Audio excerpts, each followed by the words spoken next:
جو ان کے ہاں لباس ہے، جو ان کے ہاں دسترخوان ہے، وہ اس طریقے سے پیش کیا جاتا ہے، اور یہ اس لیے بھی ضروری ہے کہ آپ کہیں گے کہ لیجیے صاحب لکھنؤ والے وہی کھانا، وہی پینا، وہی پہناوا، وہی لباس، وہی شب و روز کی باتیں کرتے ہیں۔ بات یہ ہے کہ جو انسان ایک کھانا سلیقے سے پیش کر سکتا ہے، وہی انسان تہذیب بھی سلیقے سے پیش کر سکتا ہے۔ اس لیے تہذیب کی جو مشترکہ تہذیب ہے، جو کمپوزٹ کلچر ہے، اس کی بھرپور اور مکمل نمائندگی اگر کہیں آتی ہے تو باغ و بہار میں نظر آتی ہے۔ میں بات کہنے کی نہیں ہے، مگر جب میں مقالہ جناب صدر کو پیش کر رہا تھا تو میں نے پی ڈی ایف پہ اپنی گزشتہ برس 2025 رومانیاں میری صرف تہذیب لکھنؤ پہ ہیں، وہ بھی ان کی خدمت کو پیش کی، اس لیے کہ پتہ نہیں کیوں جو آپ لوگ سوچتے ہیں وہ کہیں ناسٹلجیا کے طور پہ میرے ذہن میں بھی ٹیلی پیتھی کے طور پہ کام کرتا ہے۔ میں نے 2500 رومانیاں تہذیب لکھنؤ پہ کہیں، اور ان کا جو نام رکھا وہ باغ و بہار، تو یہی میر امن کی دو جو کہہ لیجئے، یعنی کہ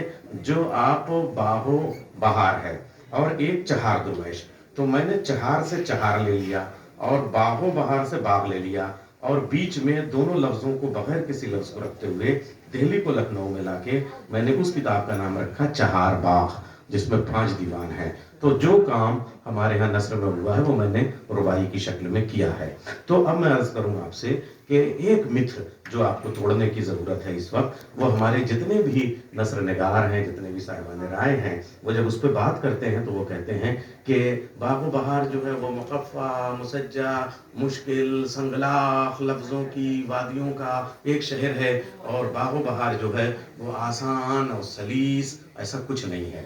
دونوں زبانوں میں بالکل آپ یہ مت سوچیے، چونکہ اصول یہ ہے کہ جب اپنی گفتگو کریں تو آپ پہلے اپنی روب اور اپنے ہیبت کو قائم کریں، حالانکہ ہم لوگ اس کے قائل نہیں ہیں، لیکن ایک زمانہ رہا ہے اور آج بھی انسانی نفسیات کا یہ تقاضا ہے۔ تو باغ و بہار کا بھی مصنف جب اپنی بات شروع کرتا ہے تو مقفع، مسجع اور بھاری اور بھارکم الفاظ کا استعمال کرتا ہے۔ باغ و بہار کی جب شروع کرتے ہیں تو وہ عدن اور یمن اور وہ فقیر وہاں کا، لیکن چند صفحات کے بعد میں، یعنی 20-22 صفحات کے بعد میں وہ بھی اپنی عوامی زبان کی ترجمانی پہ آ جاتے ہیں، یہ بھی اپنی عوامی زبان کی ترجمانی پہ آ جاتے ہیں۔ تو یہ بہت ہو گیا 150 سال سے یہ کہتے ہوئے کہ ایک لکھنؤ کی مشکل پسندی ہے، ایک دہلی کی سلاست ہے۔ ایسا کچھ نہیں ہے۔ جیسے 2 ادبی اسکول لکھ کے جناب علی جواد مودی صاحب نے کہا تھا کہ یہ نام نہاد ادبی اسکول بنائے گئے ہیں، انسانی جذبات وہی ہیں، انسانی نفسیات وہی ہیں، تہذیب وہی ہے، گفتگو کا سلیقہ وہی ہے، سب کچھ وہی ہے۔ بلکہ یوں کہا جائے کہ ایک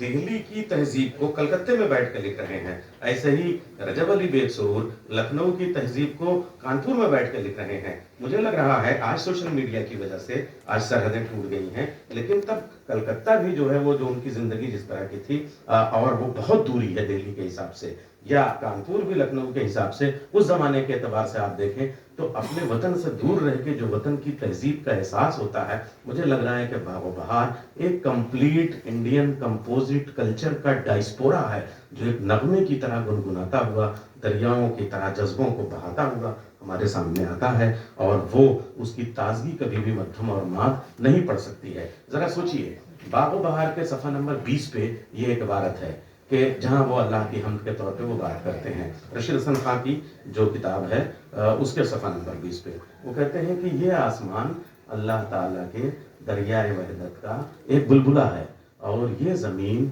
اس بلبلے کے نیچے ایک پانی کا بتاشا ہے، لیکن زمین اور آسمان کے رشتے کو قائم کرنے والا اللہ اتنا قادر ہے کہ اس پانی کے بتاشے کا ساتوں سمندر کی موجیں مارتا ہوا تماشا بھی آج تک کوئی بال بانکا نہ کر سکا۔ یہ عبارت مجھے بتائیے، یہ کہاں سے آپ اسے خالص سلیس اور